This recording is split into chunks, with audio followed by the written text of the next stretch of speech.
नमस्कार दोस्तों, आरती सौरभ सहदेव चैनल पर आपका एक बार फिर से स्वागत है। तो आज हम फिर से लेकर आए हैं आपके लिए एक नई कहानी।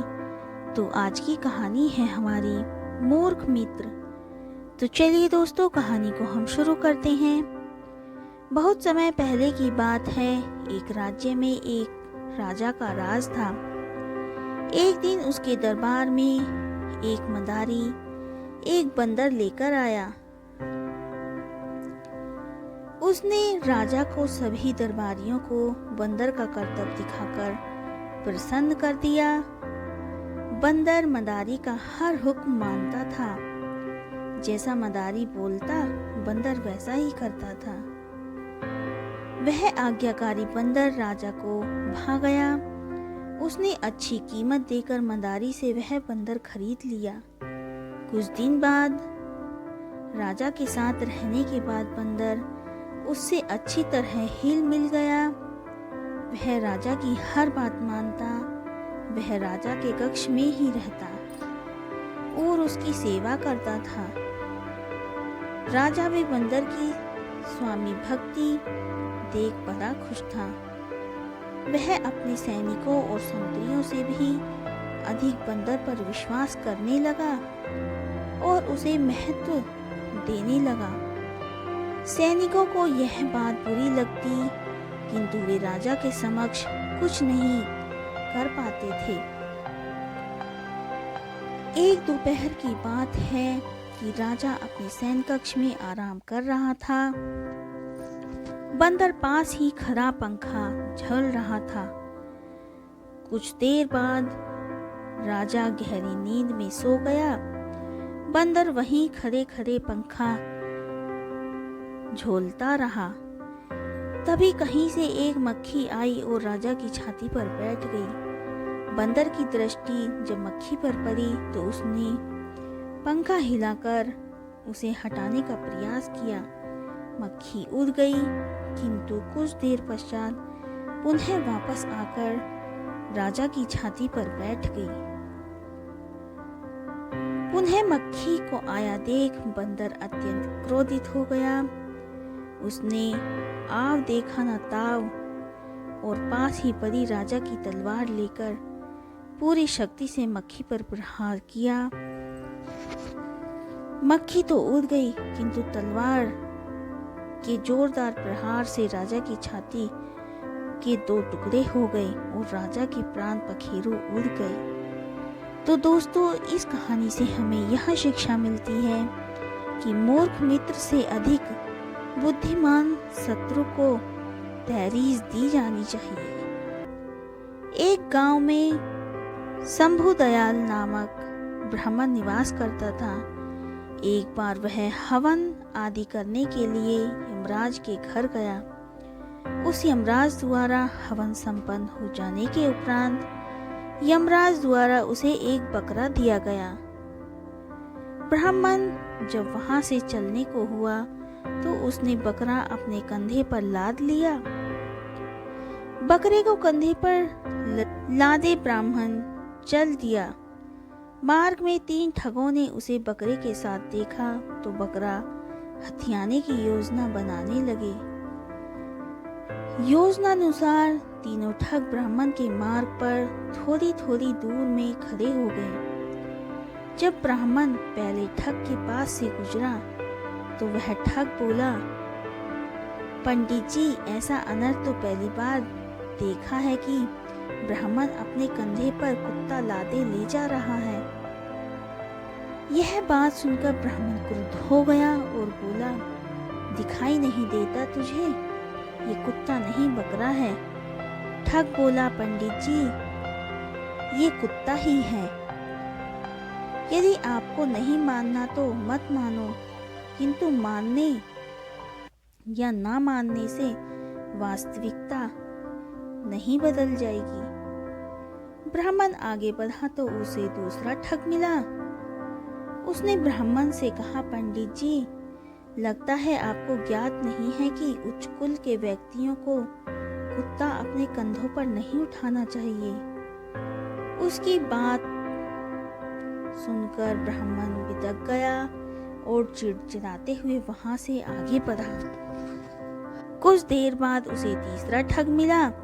उसने भी ब्राह्मण से वही प्रश्न पूछा, ब्राह्मण जी, अपने कंधे पर कुत्ता लादे कहाँ जा रहे हैं? 3 लोगों द्वारा बकरे को कुत्ता कहने पर ब्राह्मण को उनकी बात पर विश्वास हो गया और उसे लगा कि वास्तविक में उसके बकरा नहीं कुत्ता अपने कंधे पर उठाया है।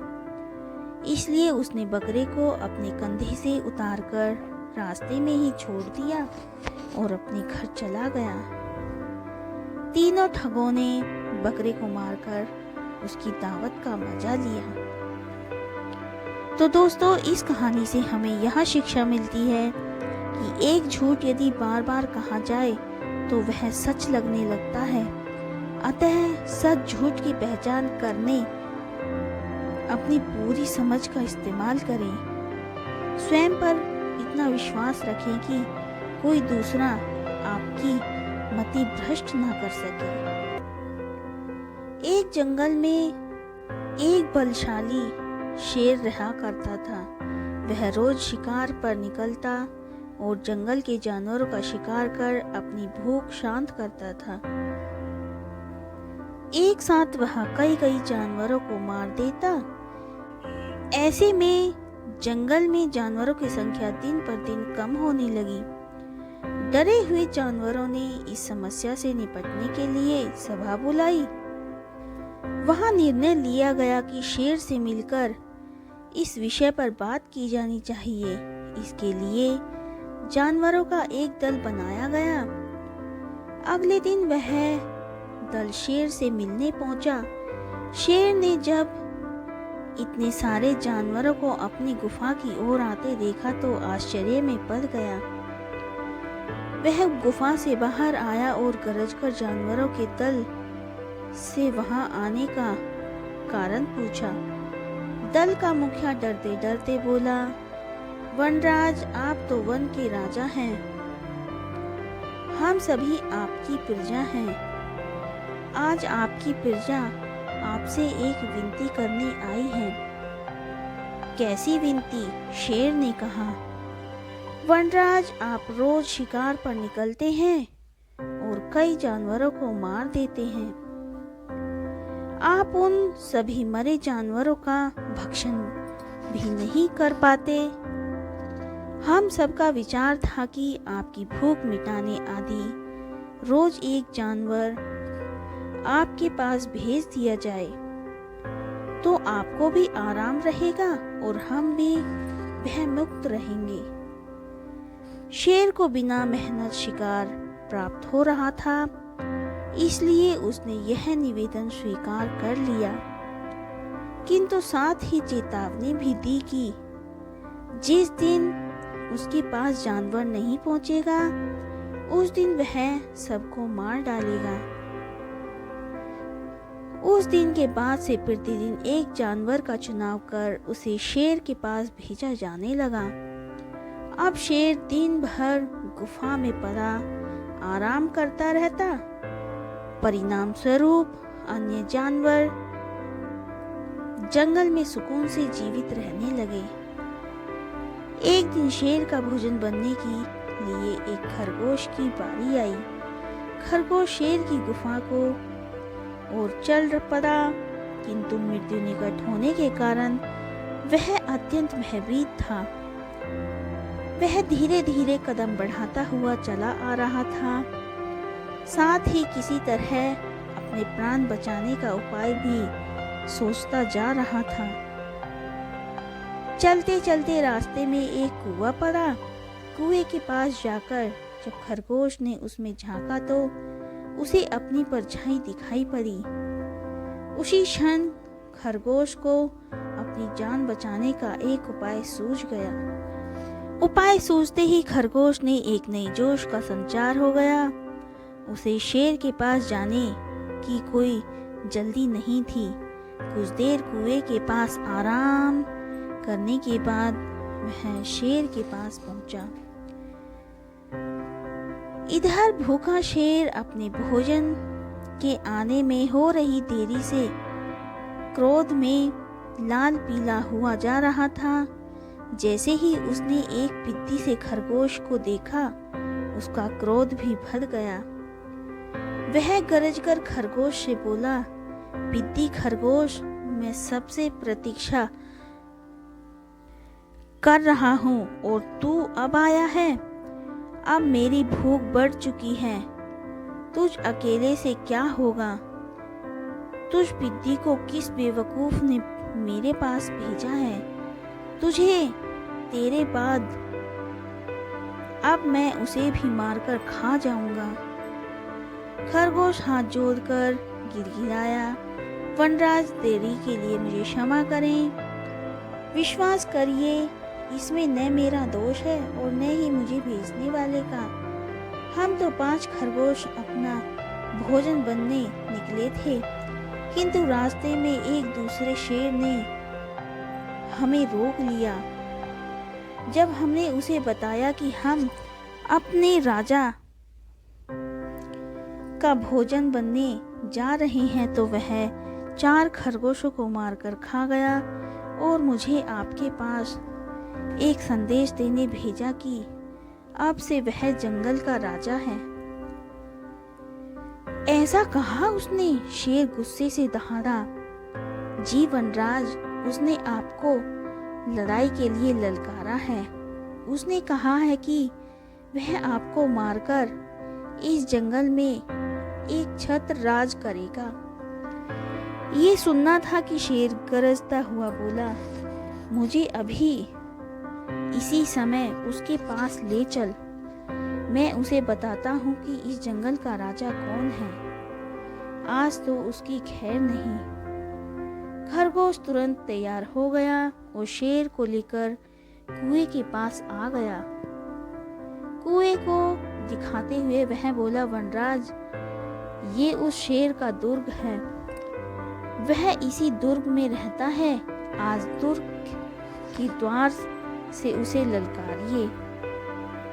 शेर ने कुएं में झांककर देखा तो उसे अपनी परछाई नजर आई। परछाई देखकर उसने सोचा कि अवश्य ही वह दूसरा शेर है और जोर से दहाड़ते हुए उसे ललकारने लगा। कुएं की दीवारों से टकराकर आती हुई अपनी ही दहाड़ की प्रतिध्वनि सुनकर और अपनी परछाई देखकर उसे लगा कि दूसरा शेर भी वहां दहाड़ते हुए उसे ललकार रहा है। उस ललकार का उत्तर देते हुए उसने शेर कुएं में छलांग लगा दी। कुएं की दीवारों से टकराता हुआ वह पानी में गिरा और डूबकर मर गया। शेर के मरने के बाद खरगोश खुशी खुशी वापस लौटा और जंगल के अन्य जानवरों को खुशखबरी सुनाई। सुनकर सभी बहुत खुश हुए और सबने खरगोश की खूब प्रशंसा की। तो दोस्तों, इस कहानी से हमें यह शिक्षा मिलती है कि बुद्धि बल सबसे बड़ा बल होता है। इसलिए मुश्किल घड़ी में सदा बुद्धिमानी से काम लेना चाहिए। बुद्धि का इस्तेमाल कर हर समस्या का समाधान किया जा सकता है। एक सुबह एक गधा और एक मुर्गा मिलकर भोजन कर रहे थे। अचानक एक शेर आया और उसने गधे की तरफ आक्रामक होकर जैसे ही पंजा बढ़ाया, वैसे ही मुर्गे ने जोर जोर से बांग देना आरंभ कर दिया। शेर इस आवाज से डर गया और भाग खड़ा हुआ। गधे ने सोचा कि क्यों न शेर को सबक सिखाया जाए और उसने शेर का पीछा करना शुरू कर दिया। शेर मुर्गे की आवाज से डरकर भाग रहा था, लेकिन थोड़ी दूर के बाद आवाज सुनाई देना बंद हो गया। गधा उस शेर का पीछा करते करते यह भूल चुका था कि भागते भागते वह मुर्गे की आवाज की सीमा से बाहर आ चुका है। जैसे ही आवाज बंद हुई, वैसे ही शेर पलटा और उसने गधे पर आक्रमण कर दिया। इस प्रकार अपनी बेवकूफी के कारण गधा शेर के हाथों मारा गया। एक जंगल में कराल केसर नामक शेर रहता था। धूसरक नामक गीदड़ उसका सेवक था, जो उसकी सेवा टहल किया करता था और बदले में शेर द्वारा मारे गए शिकार का अंश भोजन के रूप में प्राप्त करता था। एक बार शेर का हाथी से सामना हो गया। दोनों अपने कर्म में चूर थे। बात बढ़ी और युद्ध तक पहुंच गई। दोनों में युद्ध हुआ, जिसमें हाथी शेर पर हावी रहा। उसने शेर को सूंड से पकड़कर उठाया और धरती पर पटक दिया। शेर के शरीर की कई हड्डियां टूट गईं। शेर बुरी तरह चोटिल हो चुका था। शेर में शिकार पर जाना उसके लिए दुष्कर था। वह दिन भर एक स्थान पर बैठा रहता। शिकार न कर पाने के कारण वो और उसका सेवक गीदड़ दोनों भूखे मरने लगे। वनराज क्या करें, आप तो शिकार पर जा ही नहीं सकते। मैं ठहरा आपका सेवक, मैं तो आप पर निर्भर हूँ, गीदड़ ने उत्तर दिया। इस स्थिति में मेरा शिकार पर जाना संभव नहीं, लेकिन यदि कोई जानवर मेरे निकट आ जाए तो अब भी मुझसे इतनी शक्ति है कि अपने पंजे के एक वार से उसके प्राण हर सकता हूँ। तुम किसी जानवर को बहला फुसला कर मुझ तक ले आओ, मैं उसे मार डालूंगा और फिर हम दोनों छककर उसका मांस खाएंगे, शेर बोला। गीदड़ को शेर की बात जच गई और वह शिकार की खोज में निकल पड़ा। चलते चलते वह एक गांव में पहुंचा। वहां उसने एक खेत में लंबकर्ण नामक गधे को चलते हुए देखा। उसे देखकर वह सोचने लगा कि इस गधे को किसी तरह शेर के पास ले जाऊं तो कई दिनों के भोजन की व्यवस्था हो जाएगी। वह गधे के पास गया और स्वर में मिठास भरकर बोला, अरे मित्र, क्या हाल बना रखा है। पहले इतने हष्ट पुष्ट हुआ करते थे, इतने दुबले पतले कैसे हो गए अब। लगता है धोबी कुछ ज्यादा ही काम ले रहा है। गीदड़ ने गधे की दुखती रग पर हाथ रख दिया था। गधा दुखी स्वर में बोला, सही समझे मित्र, मैं बड़ा दुखी हूँ। धोबी मुझसे आवश्यकता से अधिक काम लेता है और कुछ गलती हो जाने पर खूब पीटता है।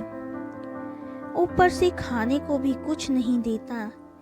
इधर उधर चरकर किसी तरह अपनी भूख शांत करता हूँ, इसलिए मेरा हाल ऐसा हो चुका है।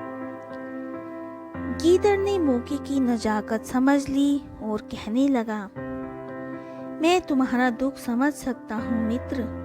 वैसे तुम चाहो तो मैं तुम्हें एक ऐसे स्थान पर ले जा सकता हूँ जहाँ हरी घास का विशाल मैदान है। तुम वहाँ जी भरकर घास खा सकते हो।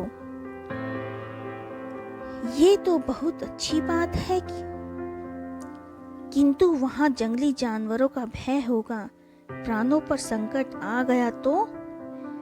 मैं यहीं ठीक हूँ। जो भी प्राप्त हो रहा है कम से कम सुरक्षित तो हूँ, गधे ने अपनी शंका जताई। अरे मित्र, क्या बात कर रहे हो? मेरे होते हुए तुम्हें किस बात का भय? वह पूरा क्षेत्र मेरे अधीन है। वहाँ कोई तुम्हें हानि नहीं पहुँचा सकता। तुम निर्भय होकर वहाँ के घास के मैदानों में चर सकते हो। और एक बात तो मैं तुम्हें बताना ही भूल गया, वहाँ 3 कन्याएं भी रहती हैं जो अपने लिए वर की खोज में हैं। संभवतः वहाँ तुम्हारी बात भी बन जाए। गीदड़ उसे फुसलाते हुए बोला। गधा उसकी बातों में आकर उसके साथ चलने को तैयार हो गया। गीदड़ उसे लेकर उस स्थान पर पहुंचा जहां शेर बैठा हुआ था।